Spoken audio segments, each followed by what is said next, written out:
Hey there! Welcome to the Gold Show, or as Trump and Biden call it, the shit show. We're live. That was pretty funny. I'll give you that. That was pretty funny. You know what? Hi. I shouldn't even say that. I think that's an insult to shit, if you ask me.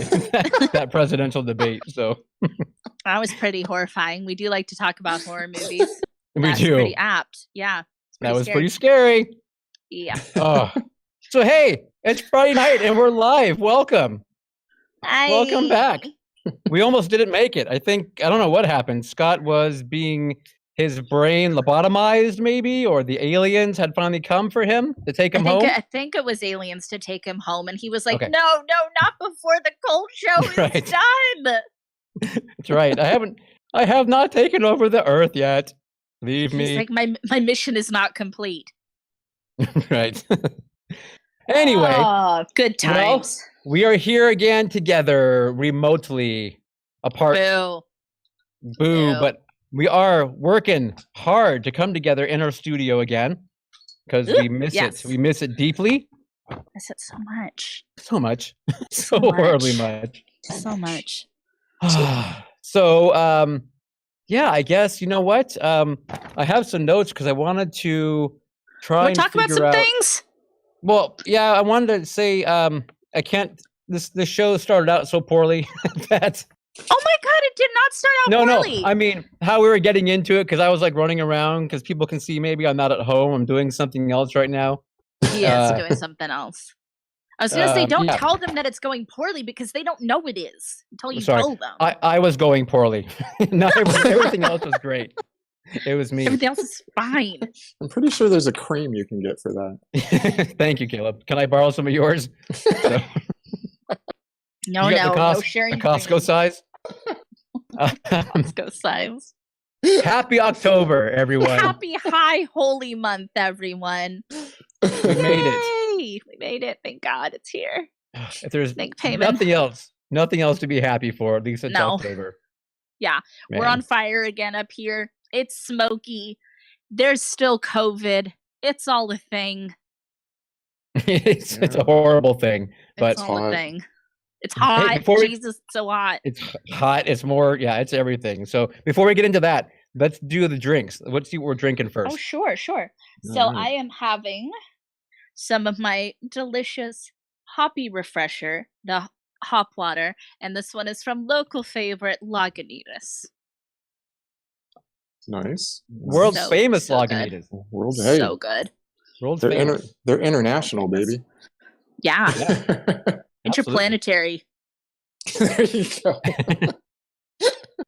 The reptilian elite should pick that up and. They love it. They love Lagunitas. Send it to their worlds. I'm doing a. Probably a triple daiquiri. Dang, Caleb. Yeah. So yeah, Caleb has a daiquiri. We'll see how coherent I am after I finish this, but Jesus, take the wheel. I wanted something tropical, It's super pretty. I want to be on a beach somewhere with an umbrella drink, and so this is as close as I can come today. You basically are. Yeah. Yeah. Excellent. I had no time, so I just grabbed a White Claw. Wow. I apologize.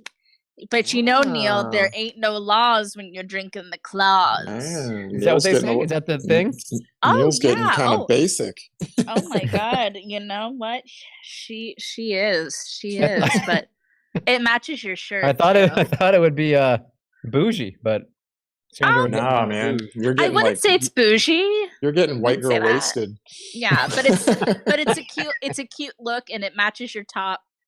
And that's all that matters. What I like that. I want to get white girl wasted. That's what I want to do. I want to go buy a pair of shoes I don't need.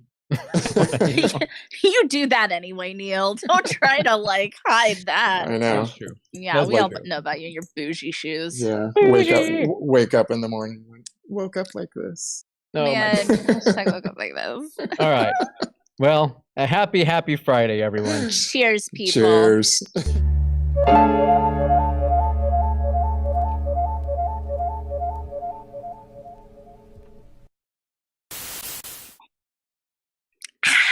I feel refreshed. It's not bourbon. It's a White Claw. That's strong. It's not bourbon month anymore, so it's okay. You can't get in trouble with the Kentucky authorities. Kind of sad, but no. Hey, so coming up on our show, I wanted to give a little pre-sputtering what we're going to get in case people tune in and are wondering, like, what's going on? What's coming up, maybe? Should I stick around? Yes. But I figure, we can talk real quick that we're going to, of course, be talking about our 31 Frights of Halloween, starting with items number 31 through 25, was it, right? I think? 25. 25. Yeah. 25. And then we're going to have a rip-roaring game of Would You Rather. I can only imagine what's going to happen with that game. I can only imagine. It's going to get pretty risque, I imagine. Yeah, I'm going to have to really use my best judgment on how far I can push it tonight, because I have some really bad ones. And then I have ones that are probably Sandra approved. So we'll see what happens. I don't know why you always make me sound like that. Like I'm not fun. No, I am more fun than any of y'all. You just don't like my decisions sometimes with I don't like it when you give me options of Skeksis and ET. Right. Oh, that's a good one. That's when we have a problem, Neil. All right. So, Sandra, anything fun to report your past week aside from the fact that your house almost burned down, you had to evacuate? So besides all of that, which was super fun, super fun, a couple of good things. Let's see, there was an episode of Spooky Slumber Party came out last week, so you gotta listen to that. On Genre Junkies, the show producer Scott and I do, we did an interview with Rebecca Rowland, who's an amazing horror writer, and she also edits short story collections, like horror short story compilations, and she just released one called Shadowy Natures, Stories of Psychological Horror, and some of them are that's all I have to say. Puts most movies you will watch to shame. Like when you read some of these amazing horror short fictions out there, you are just like, sweet Jesus, who the fuck came up with this depraved, insane shit? But it's so much fun to read. Wow. Cool. Okay. And I watched one thing. Yep. I started. I haven't finished it yet. The on the Netflix, on the good old Netflix, An American Murder, The Family Next Door. A little true crime. Get my true crime on. That's what I got. You do love it. Do love it. Caleb. Yeah, I don't really have anything. Sorry. I watched. No, I watched a lot of scary movies for this week, and trying to get ahead of the game for the upcoming week. So that's what I've been doing. Cool. Nice. Good for you. Cool. Yeah. No, I haven't as well. Have nothing to report as far as watchings, anything worthy of that. You guys are boring. I know, super boring. Well, like watching the fire feeds and watching the, Yeah, that's true. That was pretty. We did a lot of that. We did do a lot of that. Yeah. So for those who are not living in Sonoma County, you probably heard that there are fires ablaze yet again in our hometown. Yet again. In my neck of the woods. Yep. Yeah. So Sandra got a evacuation warning, but like was it the warning or were you the? It's like the kind of warning. It's like kind of. The kind of warning. Yeah. But basically, you can see the fire coming down the mountains from where you live. Yeah. So it's like coming around the mountain. Yeah, I mean that fire's coming around the mountain. When she comes. So. You have to laugh, people, because it's been horrifyingly stressful. Yeah, we talked about it. Yeah. You got, I mean, on top of it, we always keep saying, what else can happen? Well, your town can light up on fire again. So, yeah. So don't say that. Yeah. Anyway, so yeah, and the air quality again is back to butter. You walk outside, and you just cut it with a knife. God. Butter, that's so accurate. It's it's so nasty. It's like greasy and nasty. I don't know. Yeah. We're covered in ash. We're just ashy people. There's ash on like our bodies, our lungs, our vehicles, everything. We are ashy. I cannot believe it, people. No, it looks like we fucking live in Silent Hill. Like it's, there you go. So bad. Yes. I had to go somewhere, and I was just driving down the street, and I look in my rearview mirror, and I have a truck, and I could just see ash just blowing out behind me from the bed of the truck. Just oh god, I can't even. Yeah, no. It's pretty not sweet. And it's like you don't even want to wash your car because it's just going to turn into mud, and then it's just going to rain ash again. Yeah, so it's like. Someone told me you're not supposed to even add the water to the ash because the turns to lye or something, and then it dissolves your paint. Great. Yeah, so don't just add water. Don't try and just wash off with water, or you'll kill your car. Apparently. Okay. I don't know. Love it. Anyway. Love it. Hey, joining us tonight. We got some peoples. We got peoples. We got our buddy Michael. Love you, Michael. Hi, Michael. Pismo Mark in the house. Vision's Truth Mark with us over in East Washington. I hope your fires are out and they're done. I hope by now. I hope. We got Laura. We got Mindy. Otherwise known as the Scare Pair. The Scare Pair are back. See, I like that better than the Gruesome Twosome. I don't like the Gruesome Twosome. Okay. Oh, I like it. I like them both. I like the Scare Pair. That's cute. That's hot. It's kind of like the Care Bears, like this, like the Care Bear stare. What's on there? What's their chest symbol? Oh, it's their tummy. Oh, it's got to be like a scream, like maybe like a ghost face killer. For Mindy, yes. Yeah, for Mindy, yes. Laura, I don't know. What do you want yours to be, Laura? We'll let you pick. There you go. Or maybe like a bloody weapon or something. Yeah, some sort of bloody knife, machete. Yeah. So, welcome, guys. All right. And then we have, of course, Mr. Vanilla himself. Kenneth is with us. What's up, Ken? Hello. Lewis in the house. Oh my gosh, Lewis, how are you doing? I hope you're doing okay with all these fires. Yeah, Lewis, are you evacuated? I know you're a California guy. You must be. Mm-hmm. Be safe. Stay safe. We love you. Yeah, please.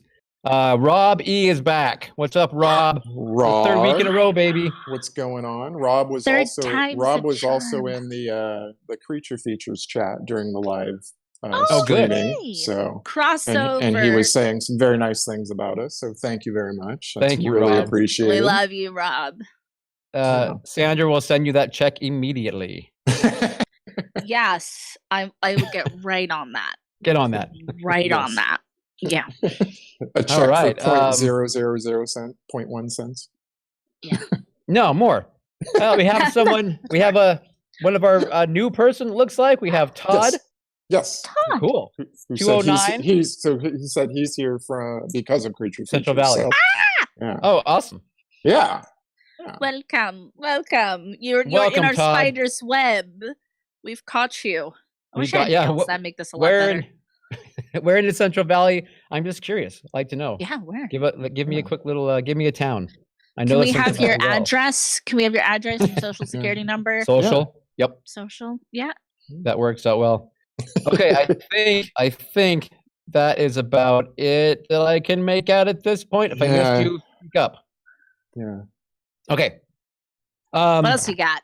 What else I got? We got that. So, yeah, we already talked about the fire. We talked about the debate being horrid. So we've covered all the hot topics. We got through that part already. Jesus. Todd is from Stockton. Oh, okay. Stockton. So. Todd, if you ever go to a movie, I recommend you go to the Lodi Stadium 12 Cinemas. It's a very nice theater run by some people you might be looking at right now. Maybe. Possibly. Not me. Hey, Todd gave us his phone number. It's 555-5525. Oh my God, I want to call him. Wait a minute. 555 is not a real number. They only use that in the movies. They only use that in the movies, Todd. All right. Would you guys care for a little This Week in Pointless Entertainment? I want it. Well, I want it. I need it. I want to know who died. I'm jonesing. You know, that's what I like, is when you tell us who's died over the years. I think she's just jealous when I text that, because she's like, you know, oh, I didn't get to eat their flesh. Yeah, I am a ghoul. This Week in Pointless Entertainment History. Let's see. Did you guys know that this day in 1955, Alfred Hitchcock Presents premiered? What? I didn't know that, but as a huge Alfred Hitchcock fan, I'm happy about it. That's not pointless. That's cool. I know. I just, you know. You call it pointless, but you actually find cool things. They're not. Well, I try to find things that are a little interesting, relevant. Yeah. This next one's not relevant, but I just thought I'd put it in there that because again, Sandra likes the death. So this day in 1985, actor Rock Hudson passed away. Aww. Oh. Yeah. Complications, of course, from AIDS. He was 59 years old. Only 59. I can't even believe that. Ridiculous. Right? Don't get me started. Don't get me started. No, I hear you. Scott's saying things, but I can't really hear exactly what it is. Me either. So it sounds like Sandra's mic. It sounds like he's like dragging a dead body. This is my mic. What? Scott, text it to me. Text me what you want me to do. Or he said Sandra's ham sandwich. I'm not sure exactly. Oh, what it I don't have one of those because I don't eat that. No, I wouldn't eat animals. Yeah. Probably the mic.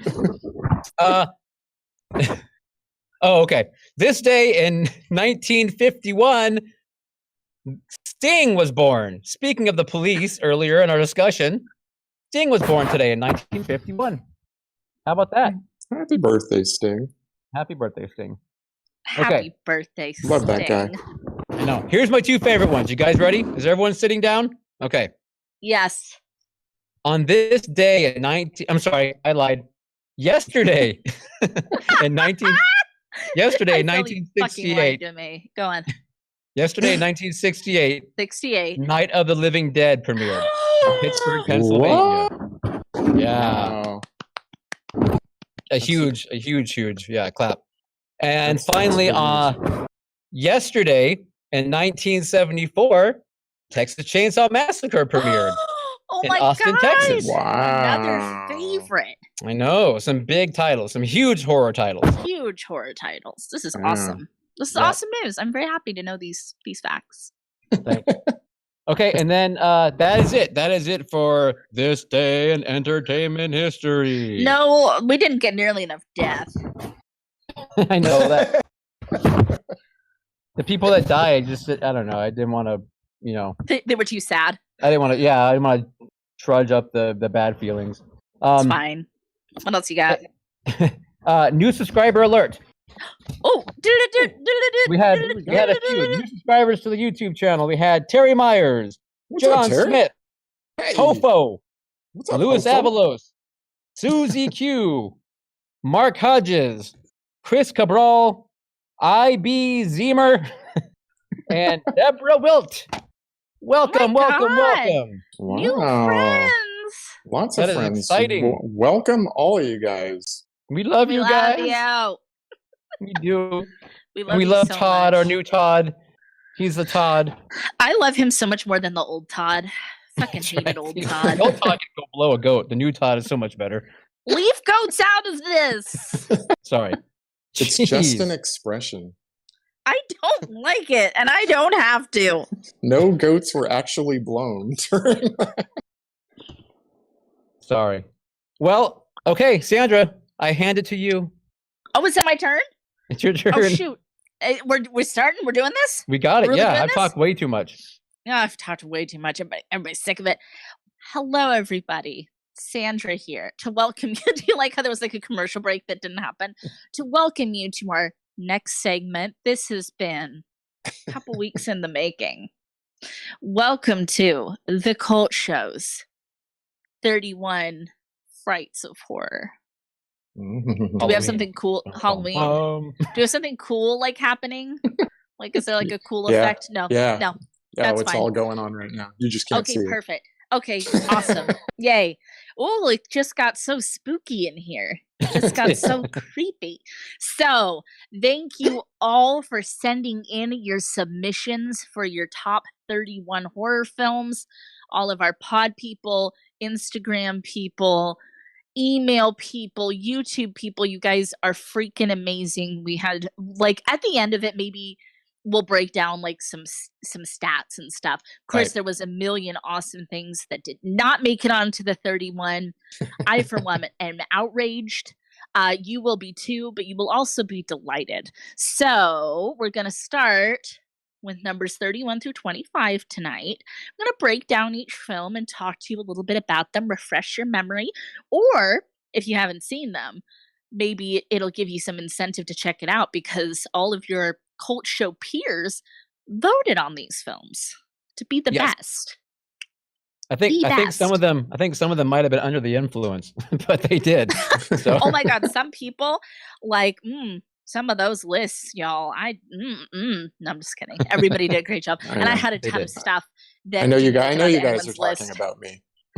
Caleb's list was the worst. It almost horrid. Made us not want to do this anymore. How do you not have Goosebumps as your number one movie?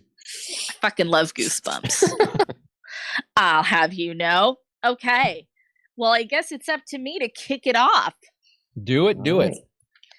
Coming in, gig it at number 31. Drum roll, please. As voted by you. The people. Is that like an Ed McMahon? That felt very Ed McMahon. Coming in at 3 3/4 stars. Remember? From Star Search? Yes, from Star Search. What else is Ed McMahon from? The Tonight Show? The Tonight Show, yeah. Oh, I don't know about that. That was before me. Didn't he used to deliver large checks to people's doors when they won a contest? Like a publisher's clearinghouse? Was he the publisher's? Was he the publisher? Used to do that? The fuck if I know? So. I think so. I don't know. No. You'd walk in there and go, "Hey now, you're a millionaire," or something. No, hey now, that's someone else. I'm feeling Ed McMahon energy. Big Ed McMahon energy. If this was a seance, I've got We're channeling Ed McMahon. Channeling Ed McMahon to help us here. Hey yo. Okay. Why do you keep quoting Jeffrey Tambor from the Larry Sanders Show? This is not Ed McMahon at all. Okay. For real and for serial now. Coming in at number 31.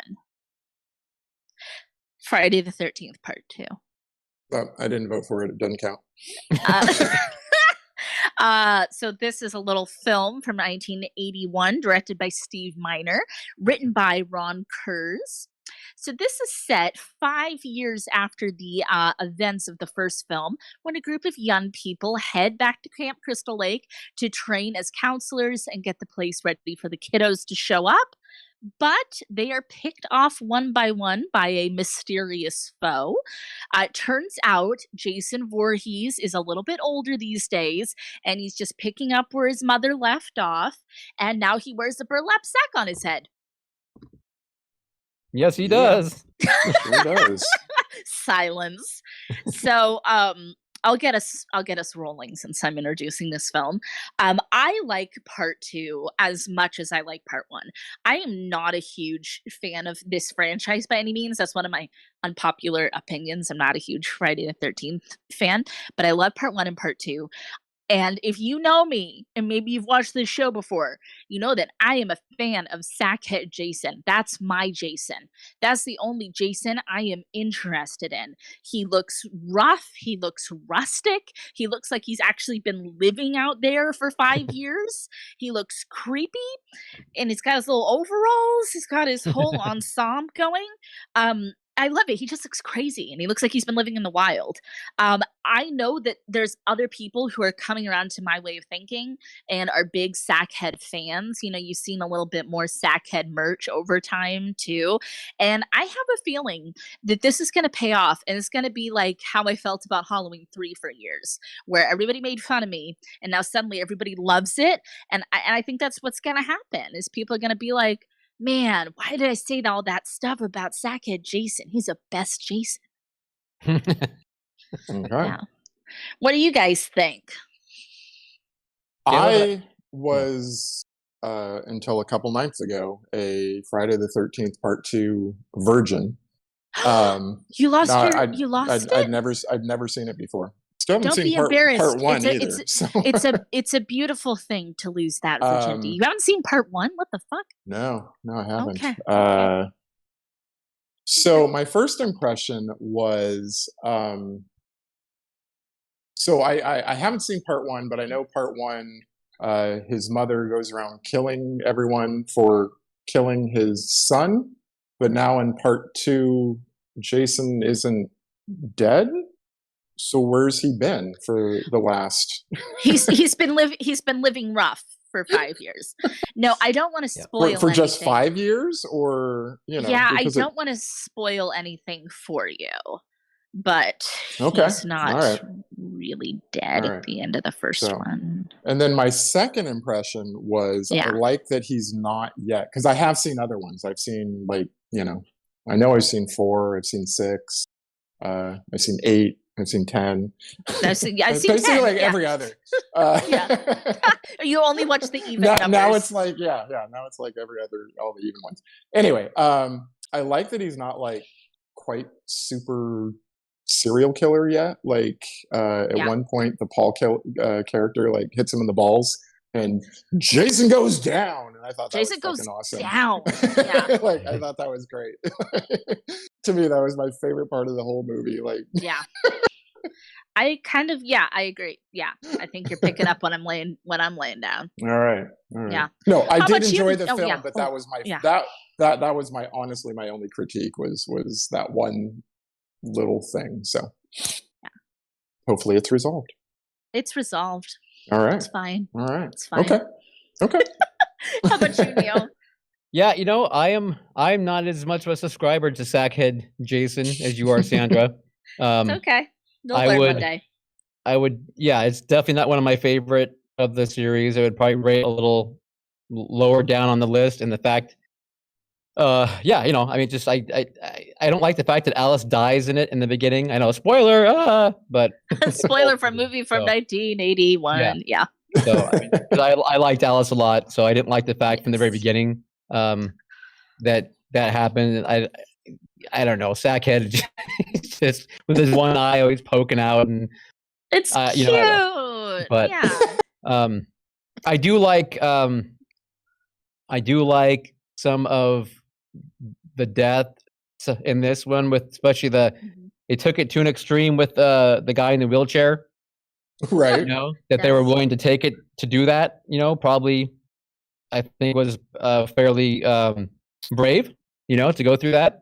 Right. Even though he's a perfectly functioning, human being aside from the legs, but I think they still, went somewhere that probably you don't go very often. So right. Yep. And I was also laughing at his death because doesn't he go down like stairs or lots hill of stairs. Or something? Lots of stairs. Right? Lots but then it just freezes, and I'm just kind of wondering, like, okay, maybe they couldn't finish that effect, or the dummy wouldn't stay in the wheelchair, or, Yeah. Do you remember that? I don't know the technicalities behind that one. But I'm just saying, you know what I'm talking about. I'll have to watch the audio commentary. He goes down, and then it just freeze frames, and then cuts to a new scene. They're like, it's too horrible. We can't show it. Right. Yeah. Yep. Or maybe they had to cut. Maybe that was something they had to cut. Maybe there was a great death that he had, but in order to get not get an X rating, they had to cut. They weren't made out of money here, people. Anyway.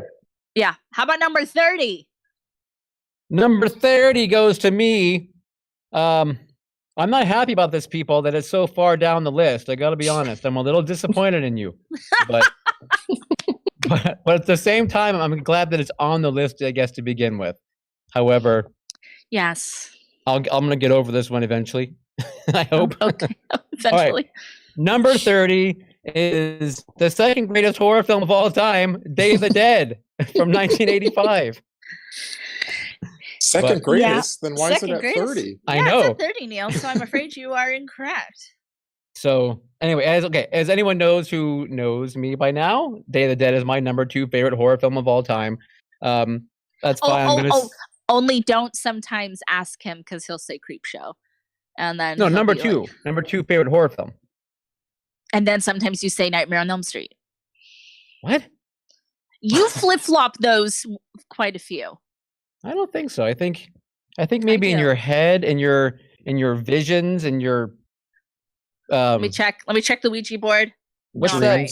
When you dream about Neil? In your hoppy water. It's too hoppy. Too much hop in your water. Anyway, I'm sorry. Right. Tell us about this film. Let me talk. Okay. Sure. Go for it. Have the Day of the Dead, 1985, George Romero film.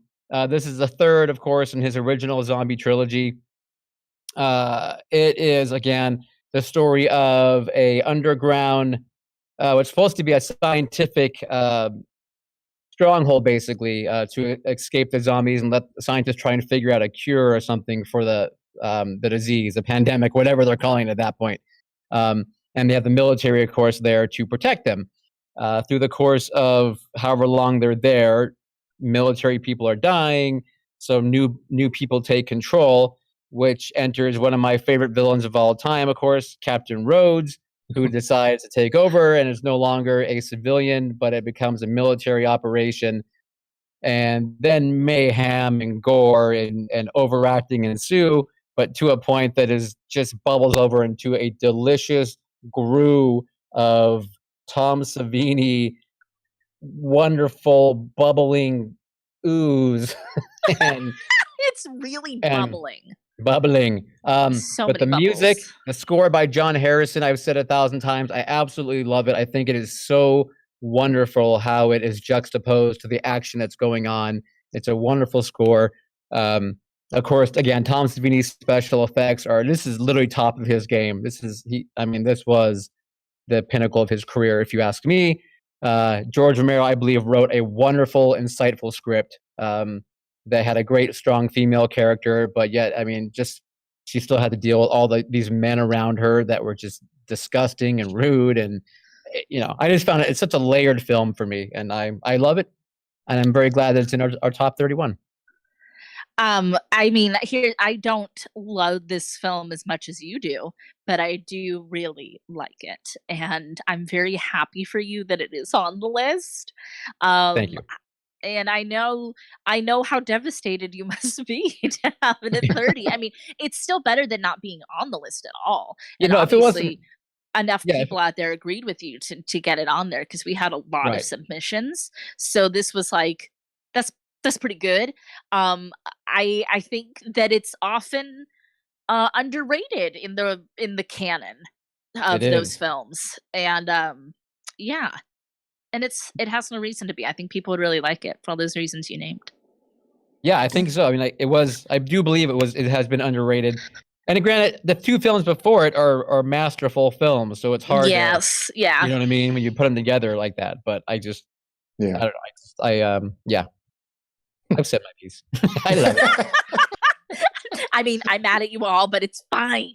No, I'm good. I'm fine. I think if I remember correctly, I think Day of the Dead was my introduction to zombie films. Ooh. I saw this. I spent the night at my friend Chris Christian's house. Oh, no, I didn't know Neil yet. I didn't even know who Neil was. Yeah, no. What is Neil? It was 7th or 8th grade. I spent the night at his house, and we watched this, and I was like, "Holy shit!" I was just completely blown away / scared out of my mind,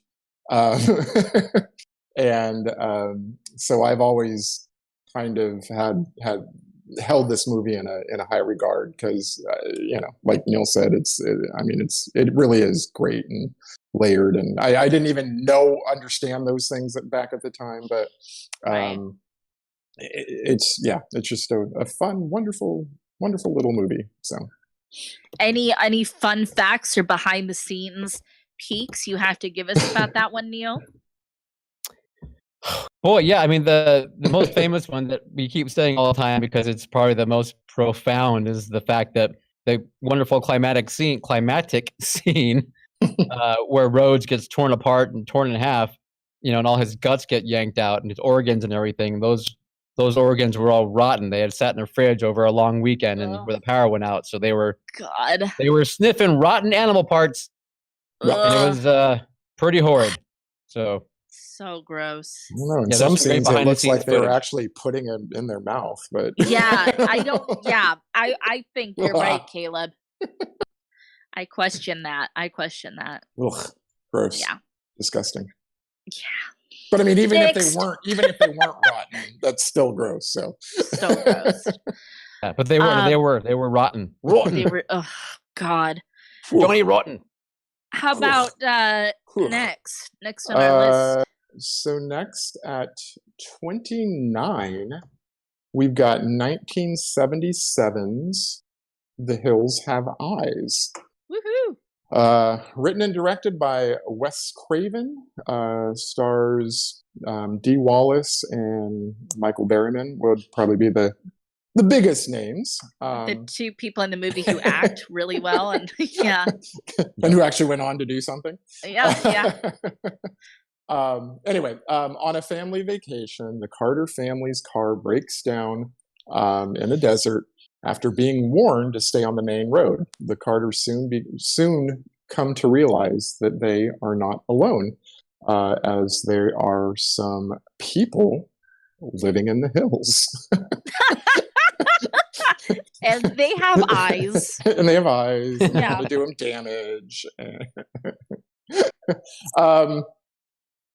I had never seen this before either. Oh, a first timer. Yeah. Had you seen the remake or nothing? No, I've never seen the remake either. So, so we have received our list in its entirety from 31 to 1, and I'm not spoiling anything, but I just want all of you out there to know that I am going to be saying I've never seen this before quite a bit. Yeah, he says that a lot around here. So you've been warned. Anyway, anyone want to start? Is it on me? Is it? I'll jump in. Okay. So this film was by a little maker named Wes Craven. He went on to do a few things. No, I think the first time I saw this movie I was probably in like 4th or 5th grade.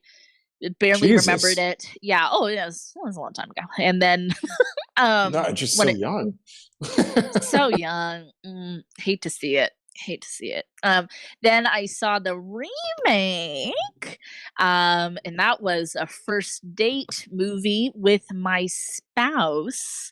Now spouse, wasn't a spouse then, and I was like, oh, okay, they've changed some things, and they also just made it a lot more visceral. So know that it's a little different if you see the remake if you haven't yet. At this point, it's old. That's like from 2006 or something.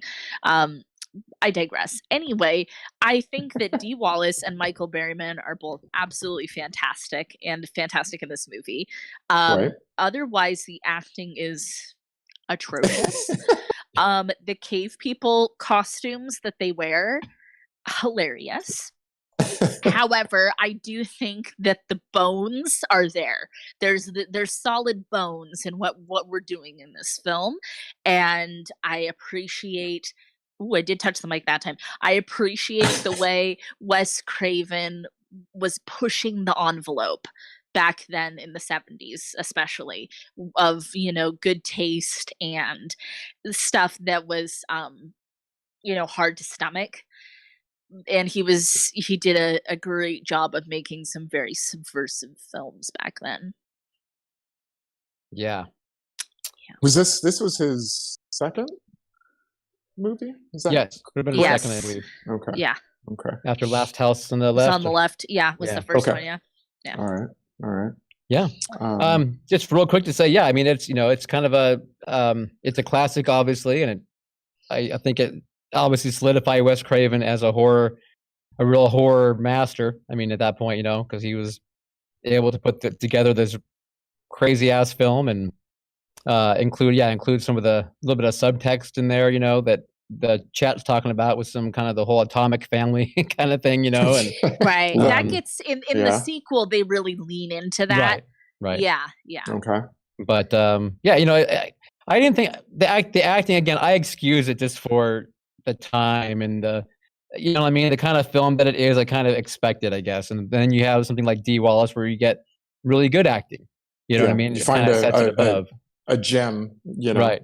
But it's got issues. The film's got plot issues, obviously. It's got some issues. But whatever. I mean, you get over it, and I mean, but whatever. It's I was getting it is what it is. I was getting some like Texas Chainsaw vibes off of it. Yeah. The character Doug. Holy shit! Yes. His porn stash was epic. Epically ridiculous. Yeah. No, you know what I thought? Remember the Beastie Boys video for Sabotage? Yes! Oh, yeah. Yes! He just needed he needed like a tie, and then he would have been in. Yeah. That's totally how I felt. I loved the Beast, the dog. Oh yeah, the dogs are great. Yeah. I thought he was pretty cool, and the cactus crucifixion I thought was dope. Sick. I love that. I hate the dad so much. I hate him. Right. I mean, well, that's the thing. I'm so happy to see him die. I really wasn't sad to see any of them. Oh my God. Bobby though. Bobby is okay. We all know how much Franklin in Texas Chainsaw annoys me. Bobby is next fucking level.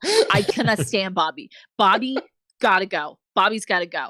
Dad's gotta go. It's like the sister who's been fucking sexually assaulted and gone through this horrific thing, and she's getting shit done.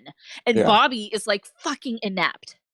Gotta go. Hate to see it. Get out of here. Get out of here. I don't know. I mean, his running through the desert doing flips is pretty cool. I mean, that's pretty important. So that would protect you from mutants. Absolutely. All right. What's next? Enough of that. 28, I believe. That is you, Neil. It's Neil. Okay, guys. Stop touching things. It's not me. I'm not touching anything. Not me. Not me.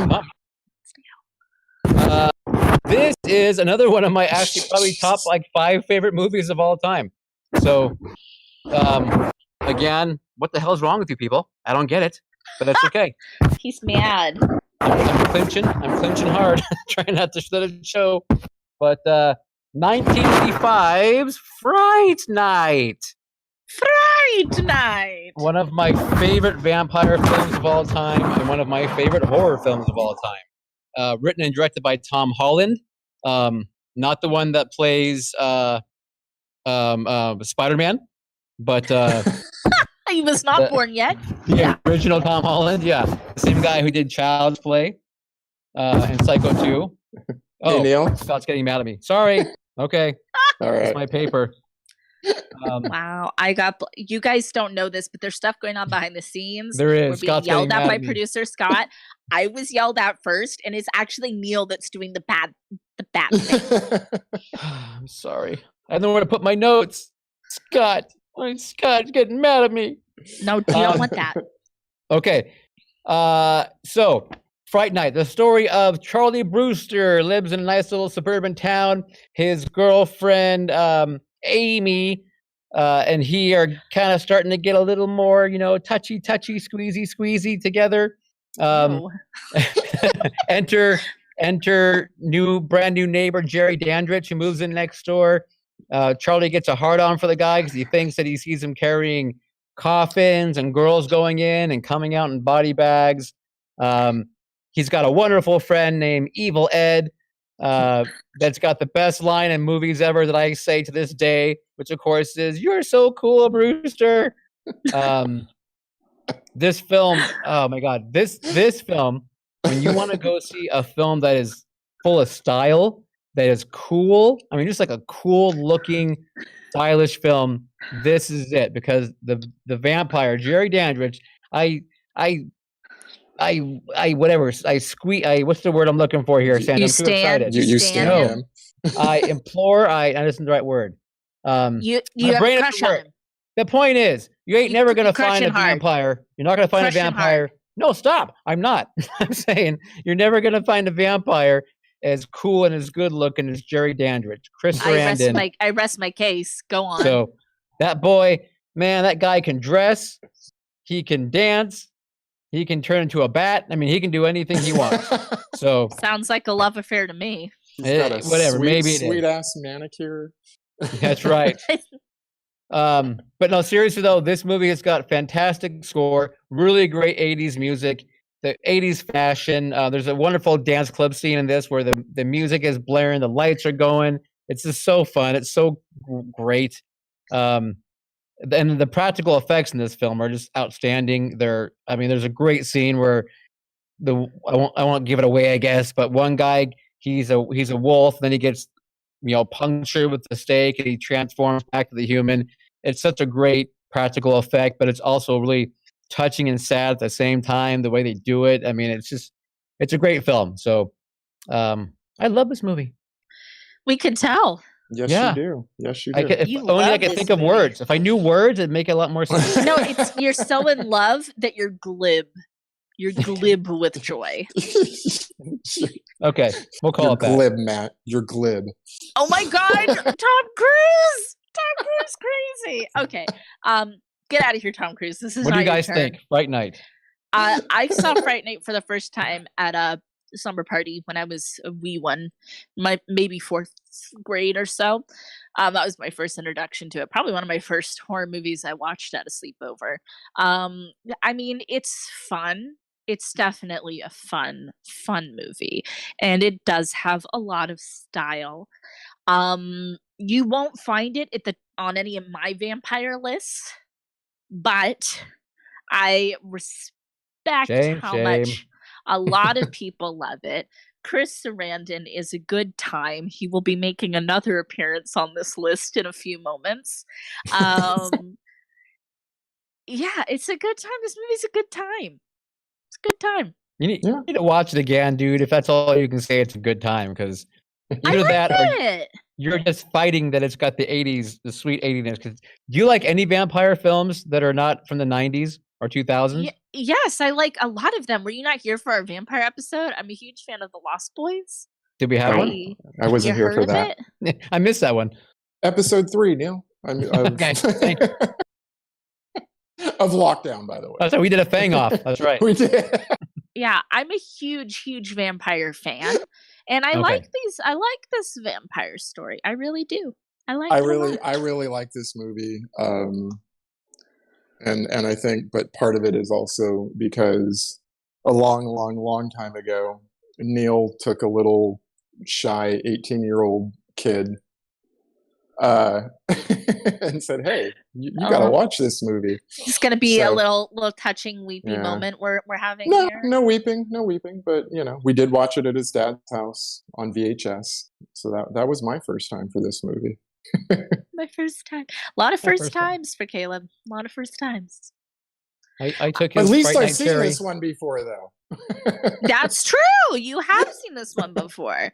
We will watch it together, Neil, and we will celebrate it soon, because I want you to know that I do care about Fright Night.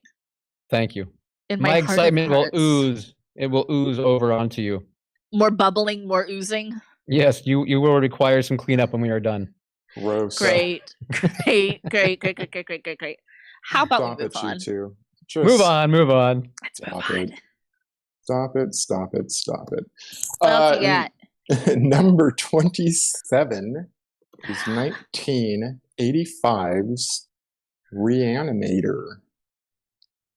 Directed and co-written by Stuart Gordon. It stars Jeffrey Combs, Barbara Crampton, and Bruce Abbott. Herbert West is a medical student who has invented a reagent which can reanimate deceased body. He and his classmate begin to test the serum on dead human bodies and conflict with Dr. Carl Hill, who is infatuated with Kane's fiancée Megan and wants to claim the invention as his own. It should also be noted that this film is loosely based on an H.P. Lovecraft story, Herbert West Reanimator. Emphasis on the loosely based. For sure. Very loosely based, from what I understand. So the first thing I would say about it is in the opening scene, Jeffrey Combs is reanimating someone. You don't know this yet, but I just want to point out that the name of the doctor that he's reanimating is named Hans Gruber. Right? What the Isn't fuck? that like, what the fuck? What the hell? Who knew? Well, so had you seen this one before, Caleb? You know what? Neil had also shown this one to me. It's one of Neil's favorites. Yeah, I pushed this one on Caleb. I remember that pretty hard. You do remember that? Do you like it, Caleb? Do you like this film? No, it's fun. It's fun. And you know what? Who doesn't like Barbara Crampton? Oh my God. Who among us? Who among us? Yes. Yeah. I'll go briefly because I know Neil probably has more to say because this is one of his favorite films. I really, really like this movie. It's a classic for a reason. Producer Scott fairly recently saw it, like just this year in 2020. I'd kind of failed him on seeing some horror movies that he should have seen, and he really likes it. And he is a horror fan, definitely. But I think it's for those that are also kind of sci-fi fans. You know, it kind of dips a toe, especially if you love some mad science. Cat's dead, details later. Like, I mean, it's iconic. This movie is super gross. You spend a lot of time just like screaming at the screen and wringing your hands and like, oh sweet Jesus. And that's just the lecherous old man. No. Yeah. Fine film. Yeah. No, this is one of my faves. I mean, again, this is one of my top 10 horror films of all time. And for all the reasons you guys said, I love the gore, love the story. Herbert West is awesome. Jeffrey Combs is fantastic. Amazing. Amazing. Hero. Man's a hero. Yeah. I mean, Barbara Crampton. I fell in love with Megan, Barbara, Megan, whatever. Either way, I fell in love with both. So yeah, but I mean, I would probably say Megan Halsey, aka Barbara Crampton, might have been one of my first movie crushes, like actor type crushes. Okay. I just everything about this film, it screamed to me. I mean, it literally like screamed at me and said, you know, you get in my belly. It was like everything that it wanted me to be. I am for you. So, yes. And this film I think was the second VHS movie I ever owned. Like, because they were expensive when they first came out on VHS tape. So I had to save up to get it at whatever, the warehouse or wherever I got it from. So. The warehouse. Oh my God. See, Sandra, they had these things called record stores back in the day, and they sold VHS tapes. Record stores. Yeah. VHS tapes. Got you. Anyway. I should be writing this down. No, the gore in this movie is absolutely amazing. It's so great. It's just top-notch gore. And it's wonderful that, I mean, Stuart Gordon and his troupe, you know, because he's a live theater guy. He came from Chicago, I believe it was. And they wanted to come to LA and make a movie and all this stuff. And the fact that he put it together and made this wonderful icon that was funny and disgusting and everything all at the same time. I mean, it really is brilliant. Yeah. I think this is a brilliant film. It is a brilliant film. Well, I mean, there's so many to get through that it's all shocking. All these numbers are going to be like, what? Reanimator was there? What's happening? But it's like, no, because there's so many beloved films. Yeah. Hey, but on the flip side of that, there's also comments that are saying like, great film, but it didn't make my list. So, okay. It's a little bit of a read. Okay. Yeah. People. Ugh. I think I'm up next, aren't I? Number 26. Finally, it's your turn. Finally, back to me. Shut up already. God. Oh, wow. I mean, I hit a nerve. I love you so much. I love you so much. Okay, my turn. Number 26. I'm so excited to talk about this movie. This was for sure on my list. Paranormal Activity. This is a film that was written, directed, photographed, edited, basically everything by one man, Oren Peli. This is a found footage movie about a couple named Katie and Mika who attempt to document some paranormal activity, for lack of a better phrase, going on in their home. This is the first in a series of 6 installments. Rumored that there'll be a 7th in 2022, by the way. The films vary in quality, let's be honest. But the first one is fantastic movie. This film showed at Scream Fest and Slam Dance and Telluride, and then it did a little 12-stop college town tour. This was the first time ever, people, because this is the mid 2000s. This is the first time ever that a major motion picture studio used viral marketing to promote a film. They did this by inviting people to go online and demand that the movie come to their city. I sure as hell did. I was demanding like a thing crazy, and I got to see this movie in IMAX in San Francisco. It was like one of my favorite movie going experiences of all time. Absolutely amazing. It was more like a horror convention than it was just seeing a movie, because everybody was just so excited for it, because we'd all seen online all these promos and these, snippets of people jumping out of their seats and screaming and leaving. And that's always so much fun when movies have that reputation. You just want to be a part of it.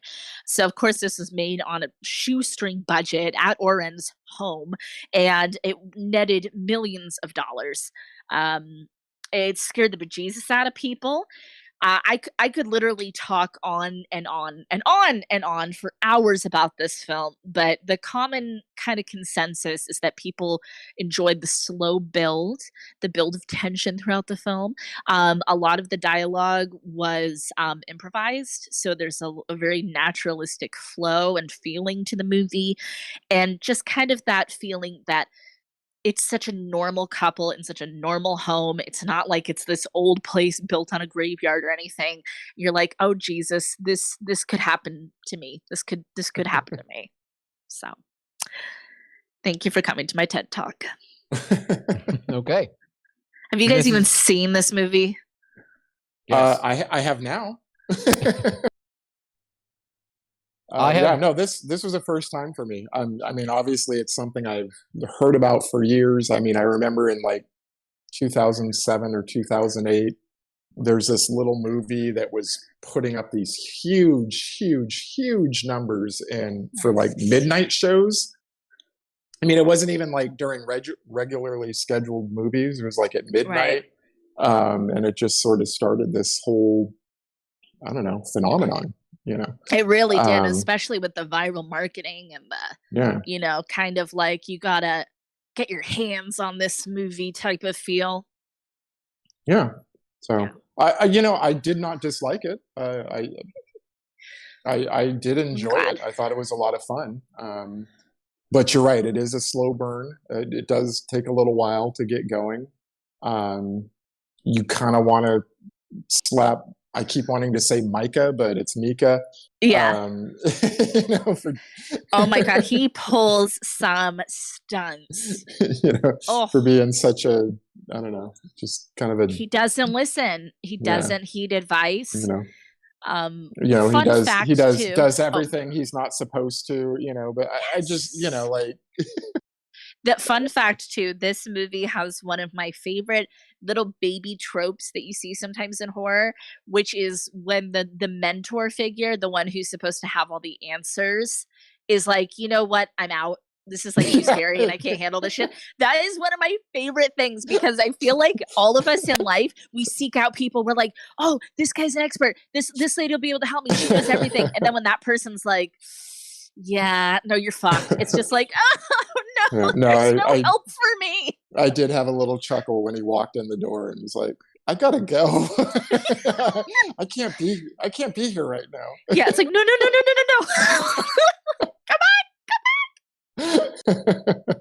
on. I'm so glad so many of you still love this movie as much as I do to get it onto our list. Yeah. What about you, Neil? Yeah, you're being really fucking you're being quiet, awfully over quiet there. You guys are doing a good job. Good or bad? Give it to us. You guys are doing I'm just gonna say, this movie did not make my top 31, and it would probably be much lower down, much so much that it would even be in front of, like, other classics like Day of the Dead, Hills Have Eyes, Reanimator. So I just, I think I think they're okay films. I've seen the first two, but to put them in front of other movies that that are so much better. Neil, the people have spoken. I object. You cannot. This whole stream is out of order. No, Neil, we're going to have to hold you in contempt of court. I'm sorry, but the peasants have spoken up against the bourgeoisie, and we want our paranormal activity, and we would want it now. Thank you very much. Yep, I understand. I can move on to number 25. To make you feel better. So, I think some of y'all got a little confused on the list here, because this is a horror movie list. This is a horror movie list, but the people have spoken, and we're rolling with it, man. Number 25 is Tim Burton's The Nightmare Before Christmas. No, don't get me wrong. This is a little film from October 1993, directed by Henry Selick. It's screenplays by a lady named Carolyn Thompson, based on the story by Tim Burton. The voices of many, many amazing people, including Danny Elfman, Catherine O'Hara, Ken Page, Paul Rubens, Chris Sarandon. Oh yeah, I told you he'd be back. He's back right now. He's back right now. And of course, music of Danny Elfman. This movie is iconic. It's a charming little tale of Jack Skellington, the Pumpkin King of Halloween, who accidentally finds Christmas Town. It is a neighboring town to his, which is Halloween Town. And it's very different, because in Christmas Town, everything is bright and cheery, and he is used to things being dead and rotten and scary. He becomes absolutely obsessed with Christmas, and he decides he's going to kidnap Santa Claus and take his place, and a cheery and spooky chaos ensues. I love this movie. Of course, I love this movie. I think it's absolutely incredible. The stop motion animation, every single frame is an absolute work of art. It's just beautiful. You can't say enough good things about it aesthetically. Lock, Shock, and Barrel, the trick-or-treaters, are my personal favorite part of the film. And I appreciate, again, the people voted, and the people will be heard. I would not qualify this as a horror film by any stretch. But I am happy to support you out there, because enough of you voted for this movie that it is on this list. Yeah, I agree. I have to agree with the chat's kind of split a little bit. I think most of them are saying they wouldn't put it on the list and count it as a horror film. I would agree with that. I would agree with Sandra. I don't have any issue with this film. Again, I agree. Technically, beautiful movie. Yeah, great film. It's the gateway. Could be a gateway horror film for young children. Oh, was for me. Yeah. We want to introduce those to kids any chance we get. But yeah, how it got on this list, I don't know. I do not know. I love it. I think that the fans of this film are just diehard. I can't be the only one that voted for it. So you were. No, you certainly were not. So I will tell you, I helped a little bit, like just reading off titles while Scott built the algorithm. So I got to hear a lot of people's wonderful, unique choices too that didn't make the list, which is unfortunate. But this one obviously came up on enough people's for it to be number 25. And I think that the Tim Burton fans, they just got together and they're like, we're putting this on the list. We don't care what we have to do. It's getting on there. And they just got together and they made this happen. I love Tim Burton, by the way. I'm a huge, pretty much all of his films I love. So Laura is really mad. I think she's gonna like unfollow us. She's gonna get up and she's gonna stomp off because she's like, I don't support it. This shouldn't be here. She's all, I'm taking my like back. I'm taking my subscription back. No, we have to. This Screw is you how guys, the people I'm voted. going home. This should show you that this was not fixed. There was no cheating involved in the creation of this algorithm. And this is what happens. This is what happens when the people have a voice. The people. All right.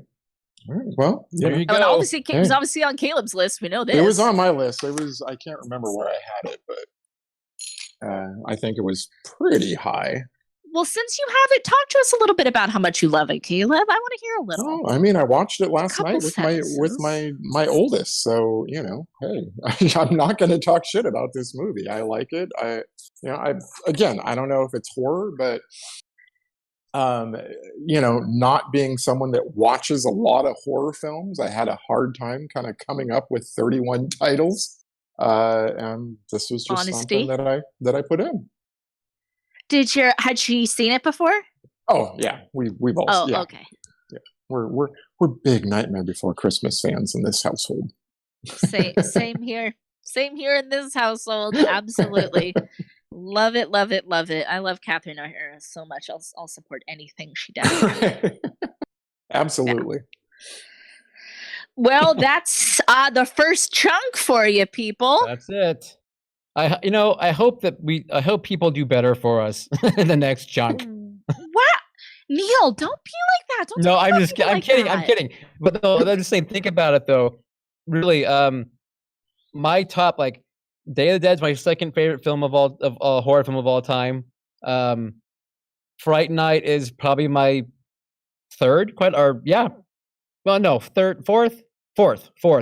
And then Reanimator is like 5 or 6 or 7. So 3 of my top of all time are at the bottom of the list. It's just like, what? Neil, you're so wrong. Your opinions are so wrong. I know. I just. You know what, Neil? Drink your White Claw and just, you know, he's like, I feel like I'm getting a lot of like get off my lawn vibes from you, and I'm not really crazy about it. It's not a cute look on you. Neil, it's your opinion. What? I respect it. It's all good, man. I'm asking Neil to respect other people's opinions. Is the problem? I'm respecting, but I'm just throwing a little metal in the fire. I feel like some I'm irons out there. I feel like I'm Joan of Arc because things didn't go your way. Right. I feel like I'm Joan of Arc here. No, I feel like I'm Joan of Arc here, and I'm like representing my army of the people, and I'm like, yes, use your voice, have democracy, and the reptilian overlord is like, no, democracy is bad. I should just, you know what? I'm gonna tear off my skin, show my true reptilian self, and take control of this goddamn list. Enough of this. Oh my God, could you imagine Caleb and I plan for the rest of this freaking month, and then Neil just like shreds the list and he's like, guess what, bitches? Guess what? I redid it. we found some. Someone threw all of our lists into the river. They're gone. They're illegal. Oh my God, you can't trust those mail-in ballots. You can't trust them. That's the problem. You can't trust those mail-in algorithms. You just they're fraught. They're fraught with Neil, deceit. you should have sent poll watchers to every location to make sure nothing funny went on. I blew it. Anyway, should we play a game? Let's play a game. I feel like we need to bring Neil's blood pressure down a little bit. I'm fine. It's the lack of bourbon. It's you know what? That's really what it is. If you'd had, it's kind of like a Snickers commercial. Like, you're not yourself without your bourbon. I know. Yeah. Okay, how do we play, Sandra? This is a fun game, a storied game of many, many slumber parties, and that is Would You Rather, where one is posed with two different questions. Sometimes they're both awesome things to choose from, sometimes they're both really crummy things to choose from. But you must choose and you must justify your answer with why. And so, of course, we're going to have a little bit of a Halloween horror edition of this game. And please do play along at home and in the chat, or if you're listening to us, the pod people in your car, just start screaming at us. We'll hear you. Like you're my wife? Just start screaming at me while I'm driving. It's okay. I saw this quote once that listening to a podcast where the people can't hear you is like probably how ghosts feel. Like, especially when like they have like something wrong, like a fact, and you're like, no. Yes. I can't hear you. Screaming. Okay, let's do this. Who wants to go first? How about me? How about I'll ask a question. Please. All right. I'll ask Sandra. We'll start with Sandra because she's always the most fun to screw with. Oh, wait, what? We can't all answer? Oh, I thought it was supposed to be for people. I did not individualize Me neither. my questions. But it's okay. You can say it's geared towards me. That's fine. Well, yeah, so I did some geared for Caleb. I did some geared for Sandra. Okay. So this is geared for Sandra, but we can all answer. But yeah, you could, sure. But yeah, you should. It's for everybody. It's for the people. Yeah. Okay, so I did the route, Sandra, of a little more shocking, a little more okay. tasteless, if you will, perhaps. Okay. So let me know if I push this too far from the beginning. I'm not sure how to play this game. I've never played it before, but oh, sure, okay. You've played this game before. Actually, I'm going to start out with this other one first because it's not quite as bad. You're going to build to it? I'm going to build to it, yeah. Okay. I'll build it. Okay, would you rather make out with Pamela Voorhees' decapitated head from Friday the 13th Part 2, or make out with Franklin from Texas Chainsaw Massacre? On Franklin, because he's alive. That's a great question. I love that question. I'm gonna choose the decapitated head of Pamela Voorhees. You absolutely diseased, gross, disgusting. Ugh. I'm a gross girl. And you know what? At least the head won't talk to me, whereas Franklin will annoy the bejesus out of me. I'm gonna make out with Franklin, and he's just gonna be all kill him. Have you seen Sunny? Sandra, where are the keys, Sandra? Oh my god, no! I'm having flashbacks. Okay, so we established so far Sandra is a necrophiliac, so now we know that why she's married to Scott. This was canon. This was canon. So in chat, Todd has picked Franklin. Ken picked Pamela. Yep. Okay. Interesting. Everyone else left in disgust. And Todd says, and 73 minutes in, necrophilia. I know. I'm a little disappointed it took this long to get to it. I know. Yeah. We're slacking, guys. We're slacking. I'm sorry. We gotta do better. Okay. Are you going to ask all three right now? No, we can move around. Are we going to do round robin? All right. Sandra, go. Oh, okay. Mine are not that exciting. I feel like you put a lot of thought into yours. I did. I tried. Yes. I didn't put any thought in mine. I didn't put any thought into mine. You guys. I'm sorry. Well, it's still fun. It's not like it's bad. I remembered like 5 minutes before we started that I better write something out. You're like, oh shit. This one's fun because it's very, very relevant to our discussion a few minutes ago. Would you rather be haunted by Toby, the demon from Paranormal Activity, or Samara from The Ring for 1 year? To live with them haunting you for 1 year. Wait, Toby's a demon? I mean, there's a demon in Paranormal Activity? I haven't gotten that far. Okay. Do they establish who it is in the first movie? Or are you going down the line? Well, we know it's a demon. Yeah. Okay. In the first film, but he is actually called Toby, so he has a proper name. Okay. All right. Or Samara from the Ring. From the Ring. 1 year of your life. I don't remember The Ring. I saw that when it came out. You don't remember The Ring? And I saw it again. I remember you watch a videotape and then she comes out of your TV, yeah. Someone, she's got the hair. But I don't know. What does she do to you, though? Does she kill you? Kills obviously? You, yeah. Well, doesn't Toby kill you, too? Well, they're both... Okay, here's the thing, is they both could kill you. All right. Who kills me faster? I think you're thinking about this all wrong, Caleb. No, if they both kill me, then who kills me faster? I want to get it over with. Okay, so here's a good. All right, Hungry Boy says Samara, so I'm gonna copy Hungry Boy. Samara. How about you, Neil? I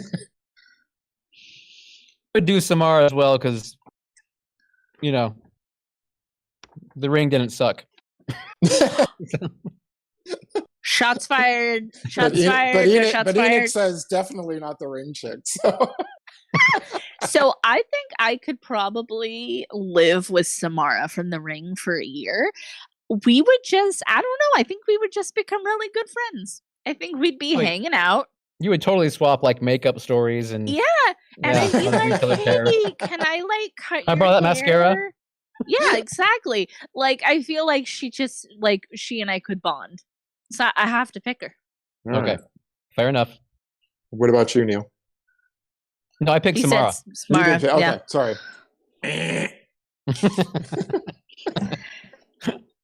Wow. All right, go, Caleb, go. Triple daiquiri. Triple daiquiri. All right. Would you rather have George Romero or Alfred Hitchcock rise from the grave to direct one more film? Only one more film. I'm gonna pick Hitchcock. I love Romero, love him very much, but I feel like they would both have a lot to say in this day and age. But I'd be very curious as to how Alfred approached everything. I would agree. I would say Hitchcock. You would? I'm shocked. I thought you were going to say Romero. I know. No, I figured, people would, but no. I think Hitchcock, I think Romero's I think he did his best. You know what I mean? Like I already he really did. Yeah. Between the Deads and the Creep Shows and all these other cool and the whatever, he's great. I think Hitchcock could come back. It'd be interesting to see what he did in modern time. Yeah.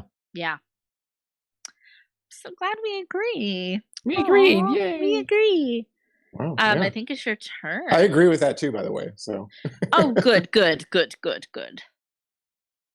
Okay, Caleb. Okay, both of you, but this is one that I had picked for Caleb. Okay.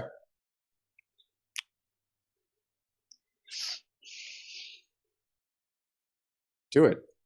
I think he's frozen. Oh, okay.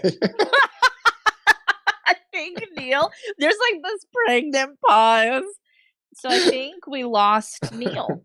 Okay. Well, then I think Sandra. we lost him. Go. Jeez. Okay. I am also kind of having, I don't want to say technical difficulties. I can hear you just fine. Yeah, I just lost my list. Oh no. So should I go? Go. Buy me time. Okay. Oh, Neil's back. All right. Neil, are you back? Neil, I'm back. Internet went bye-bye. Oh, okay. You froze. It was very dramatic. We didn't skip you. We patiently waited for you. We did not talk about moving on. Nope. Well, thank you. We got our, I think our feed got stuck for a while too, huh? Or no? Yeah. I don't know.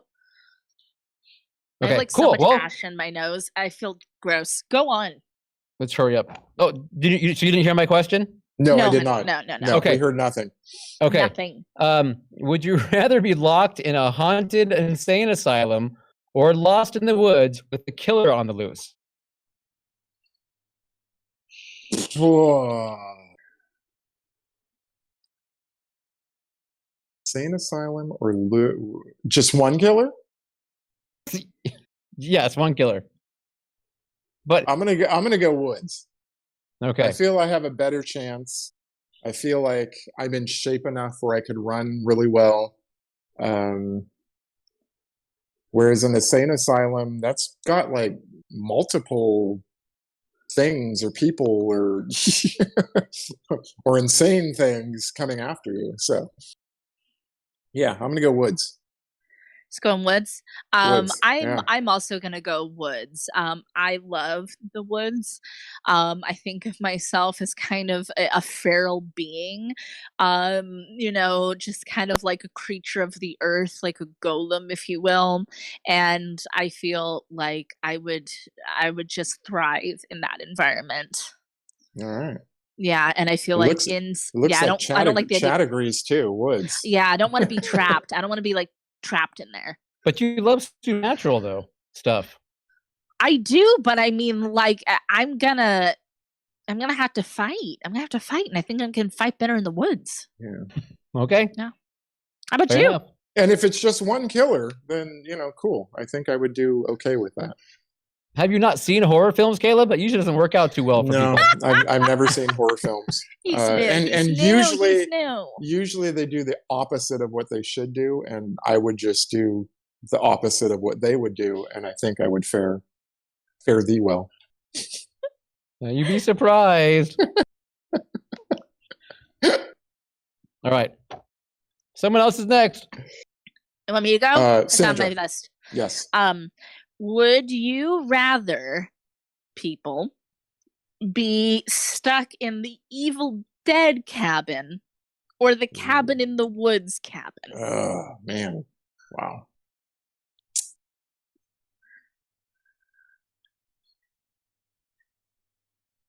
That's interesting. Yeah, I think you're fucked either way. I'm asking the hard questions here. Yeah, no, because I mean, either way, I think you're not gonna make it. So I want to pick you the gotta one pick. that. No, I want to pick the one that ends it quickest instead of. And I think I'm gonna go cabin in the woods. Yeah. Yeah. I mean, at least you have some variety in the creatures and whatnot you're seeing as you fight for your life and probably die. Yeah. Yeah. Yeah. Yep. You're gonna see some cool shit. Yeah. And see some things. Cabin in the woods. I think we all agree. Okay. Although the chat is saying, well, yeah, Mark Pismo marks as Cabin in the Woods, but Kenneth and Vision's Truth are Evil Dead. Right. Laura also says says Cabin in the Woods. People are feeling it. People are feeling that. Lewis. Well, it's a good one. That's when you can get like a 50-50 split, that's great. Yeah. I like it. So, is it my turn? It's your turn. Okay. The zombie apocalypse is here. Yay. Everyone you love has already been turned. Would you rather be turned or fight for survival? Ooh. There's a strong argument to be made either way. There's definitely like, if you can't beat them, join them. Type of thing that could be fun. It could be a lot of fun. Could be a lot of fun. But I think I'm too much of an optimist, and I would stay alive and fight the good fight. Still fight, even though everyone you love is gone. Absolutely. Are they fast zombies or slow zombies? That should not matter. Both. It matters to me. There's both. Both. What fucked up zombie apocalypse is this? This is this is Caleb's zombie apocalypse. Yeah, there you go. Thank you. Yeah, you're welcome. I've got your back. Answer the question, Neil. I think I'd probably join Sandra's clique just to annoy the shit out of her as we made No, everyone you love is already dead. So he doesn't love me, so it's if fine. Sandra is alive, that means you don't love her. So we have to be in separate. Truth comes out. No, I'm saying everyone you love is gone. There's like no one else. There's nothing else that ties right. So you. that if Sandra chooses that to be alive, then I can't choose it because she's You're alive. already dead. That's I'm what already you're saying. running the game for everybody. No, but that's her game. You know, there's a multiverse here. Oh, it's multiverse. It's multiverse. It's a Marvel universe. So there's Sandra multiverse. There's Neil multiverse. Got it. Okay. So no, literally everyone you love is gone. Okay. Yeah, I guess I have to. I guess I choose to fight on another day. All right, still fight. I Okay, guess. live with the pain. And then eventually kill myself when I get tired of it. When I tire of this. How about you, Caleb? Did you have an answer? If everyone, like my kids, family, gone. You guys, gone. I don't know that I would want to survive. Yeah. It's a lot to think about. Yeah. That's just me. But apparently I'm wrong looking at chat. I'm saying a lot of fight. I love it. We're fighters at the Cult Show. Except for me. Yeah, we are. I'm just gonna lay over and expose my belly. You're gonna crowd surf onto the zombies. I'm just beta. All right, we doing more? Or we wrapping up? No, I got more. I have more too. All right, okay. I better get down more. and dirty. We're getting late. Okay. Yeah. One more each. Pick one good one. One more each. This is where we should start getting gross. Okay. If you have, is this the one you were building up to? Yeah, it's one of them. Oh, okay. It was geared towards Sandra, but either one can answer. Okay. Would you rather be caught masturbating to an image of Ed Gein or share one dinner with Jeffrey Dahmer? I love this question. I love this question. Is it too much? Is it too obvious that if you pick the Jeffrey Dahmer, you're eating a person? Correct. Okay. Just you're eating a little 17-year-old boy. Yes. Perfect.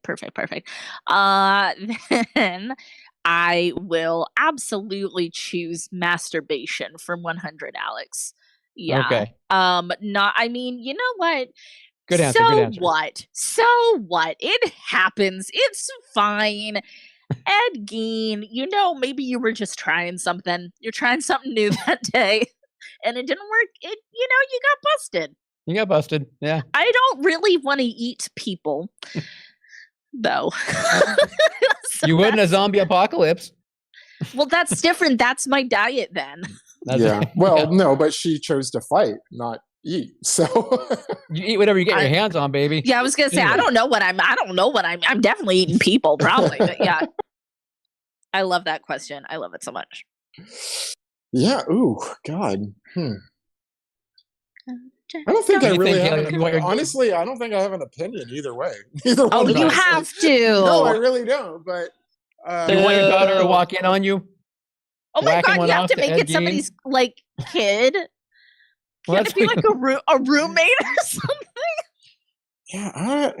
Or one of us or somebody. I don't know. Yeah, I don't. Yeah, I really don't have a problem either way. I mean, I don't want to eat people, but when I'm looking at when I'm going through my jerk-off material, Ed Gein isn't something I'm looking for. He's not on most people's list, Caleb. Just mine. Just yours. All right. I'll go with Gein then. Yeah, come on. I'm like, don't even. You're not cannibalizing. I know you. Well, Neil is a cannibal, but. That's true. No, which one would you pick? You wouldn't pick Dahmer. You wouldn't eat a person. Yeah, I don't know. Hey, it's a good question. I don't know. I'd probably. I mean, I've been caught masturbating so many times now. It doesn't matter. Whatever. It's like You might as well make it interesting for the person catching you. Right, pretty much. You might as well give them something to go to therapy about. Right? I mean, like the turn on is to get caught, right? Am I right? That's right, exactly. Am I right? It's the danger. I leave the door open in the public restrooms. You have Ed Gein's picture just taped there, and it's just a mugshot of Ed Gein. Like, oh, whoops! Did we just go live? Yeah, what? You caught me? Oh! Don't put this on the internet. This isn't Chatterbait. Oh, the chat's going good over this one. I love it. Wish we had time to read it all. Hungry Go Boy, off, people. Hungry Boy says this question merits the first beer of my day. And Todd says he's too sober for this. That's so. Aren't we all, Todd? This aren't merits we all? the first beer of the day, and I've been sober for 20 years. Oh, Jesus! I hate that! No! All right, I got one more good one. So, Caleb, if you have one left. Oh, do I get one more? Oh, yeah, no, I've got a few. If you want. I mean, I have one, but I don't know. I feel like yours are popping off a little bit better, so I'm gonna default mine to you. Okay. Okay. Would you rather spend the night in the Overlook Hotel with Jack Torrance or in the high school gym during prom with Carrie? It's easy. Carrie is my girl. You're taking Carrie? I will. Even though she kills everybody. I will fight for her. I've got your back, Carrie. I love you so much. Well, I don't think that matters, though. Well, she's not, still killing you if you're in there. I think I would. I don't know. I would just I think I could hide, and she might not be able to find me right away. Whereas Jack Torrance, and there's a whole bunch of weird shit in the Overlook. I don't want to. I know we should. I should probably say whether it's Stephen King's Overlook or Stanley Kubrick's Overlook, but because I mean, you don't want to walk in on the furry guy, and nothing wrong with furries, but you don't want to walk in on that guy and the blowjob and the whole thing, and that's where you're hiding, and you're under that bed, and that's uncomfortable. No, Carrie. I would just go to the Overlook and lay down on the floor. They wouldn't see me. So. For the people listening at home, Neil is wearing his trademark shining carpet top. Trademark. So that is fucking perfect. That is perfect. All right. Okay, you guys ready for this last one? Yes. Ready. This better be good. All right. It was geared towards Caleb initially, but it'll be for both of you. All Wait, right. is this really you don't have any more after this? No weird juicy ones? I have a couple more, but I thought you guys wanted to end it. So. Well, yeah, but I want you to pick your most fucked up. Well, this one is pretty fun, I think. Okay. Do it. Would you rather have a 10-minute love session with a beautiful woman freshly dead, or a 1-minute makeout session with a rotted corpse? Wait, hold on. Say it again. Wait, it's freshly dead or rotted corpse? I need a 10-minute love session. A 10-minute love session with a beautiful woman freshly dead. Freshly dead. Okay. Or a 1-minute makeout session with a rotted corpse. 10 minutes? 10-minute love session. And the corpse is so rotted, I don't know the gender, I assume. I didn't get that far into it. Yeah, I think that's the point, though. You won't even know what you're making out with. I'm gonna go. In this instance, I am gonna go with the freshly dead woman. Okay. Because I can just pretend I'm somewhere else doing something else. But with the rotted corpse, I think there's gonna be a flavor and a smell. And a flavor, and it's not going to be Cool Ranch. No, whereas you could even put a mint in the dead lady. You can even put a mint in the dead lady's mouth, one of those little dissolvable little one of those Listerine strips. Yeah, and then just you can just pretend that you're making out with anybody. Caleb? I'm going with the freshly dead. Wouldn't be the first time. Hey yo. Oh man. Okay. Hey, I want to ask one of Scott real quick. I know I can't hear Scott, but he can answer in the chat maybe. Yep, read it because I can't see the chat. Okay. Scott neither can the people at home. Scott in chat did say 10 minutes is a long time. And I was gonna make a joke about that. A joke. Yes. A joke. Joke. I think so. It looks based on the chat, it looks like I have scared some people. They're very Yay! They're very worried for me now. They should be worried for all of us. Send help. Others, Todd says freshly dead, but I'll need a picture of Ed Gein. Todd also said, "Is there a blow my brains out option?" No, Todd, there is not. Okay, Scott. This one's not Halloweeny as much. I just thought this would be a fun question for Scott. Would you rather pull your own thumbnail off with a fork, or put a toothpick under the nail of your big toe and kick a wall? Wait, with a fork? Wait. So you have to it's more of a prying. It's more of a prying. Yeah, you're prying. Yeah, you're prying your thumbnail off the fork. Ooh.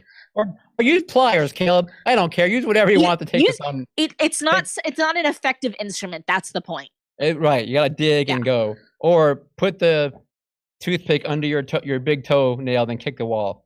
Holy fuck! I can feel that. I can feel that radiating up my leg. Ooh, yeah, but the thumbnail doesn't feel very good either.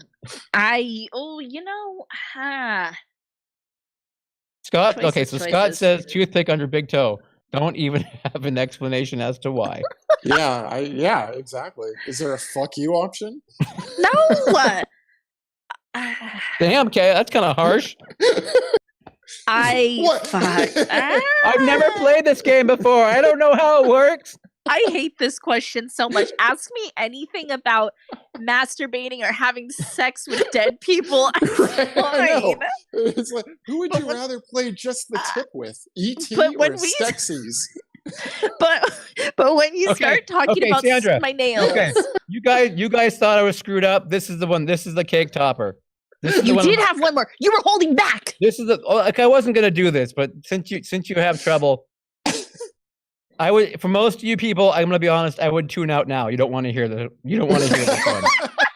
I really would just cut the feed right now, you guys. Oh my God! Turn off the podcast. Turn it off. Okay, Sandra. Okay. Run away. Would you rather watch your parents have sex every day for the rest of your life, or join in once and make it stop? Watch it. Watch it. Watch it. Watch it. Watch it. Hey, we said horror themed. Yeah. Not completely fucked up themed. No, I mean, that is so bad, Neil. Absolutely 100% watch it. Because at least again, there's things you can do. There's meditative techniques you can leave your mind, but you cannot go back once you've joined that. I mean, I don't think someone fight me on that answer. Oh my God, Neil's crying. Todd says, "This is my first time watching this channel. Thanks for pulling out all the stops." Oh God! Oh, you have no idea. You, Todd. Oh my God, Neil's crying. Neil is legit crying. Yes, that was. Sorry. Does anybody have a different answer than me? I don't think I don't think my parents have sex anymore.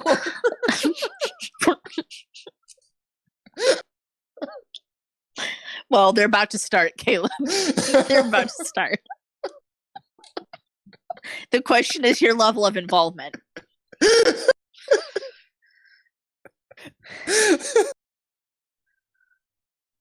It says, Todd says, my parents are so old it won't be for long. Right, that's a good point. That's a good point. Oh man. Enoch says, Sandra, don't you want your dad to pull your hair? No! Enoch, I thought you and I were friends. my god, this relationship is over. I'm deleting you out of my phone as we speak. So YouTube canceled us about 10 minutes ago. It's okay. It's fine. No one's seeing this. It's not live anymore. Oh man. Wow. That was good. I love how I'm the only one that's brave enough to fucking answer that question, by the way. Yes. Cowards. And you know what? It's because they're picking join in. They are. We are. Can I ask a question? I know.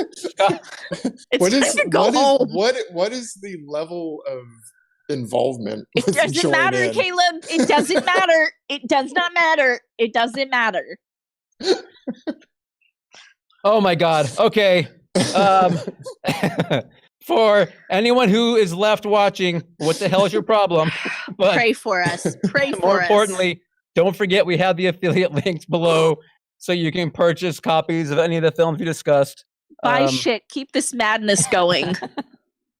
Neil is like sobbing. Sorry. Oh my god, like your eyelashes are stuck together. You're crying so hard. Like, I need some of Sandra's makeup. I'll fix you up. Thank you. We will see you guys next week with our next chunk of films. And another fun game, but it'll be different. Another game. We'll see if we can make it any worse. Oh, I'm sure we can try.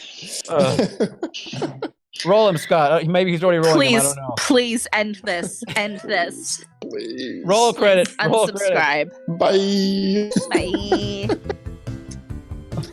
Are you rolling? Yeah. He's rolling. Okay. Bye. Thank you so much, Laura. everybody. Bye, bro. Cindy, Mark Pismo, Mark Visions, Michael, Todd. I'm sorry. R.E. left a long time ago. Lewis. Ed. Come back. Come back. Todd, I said already. Hungry boy.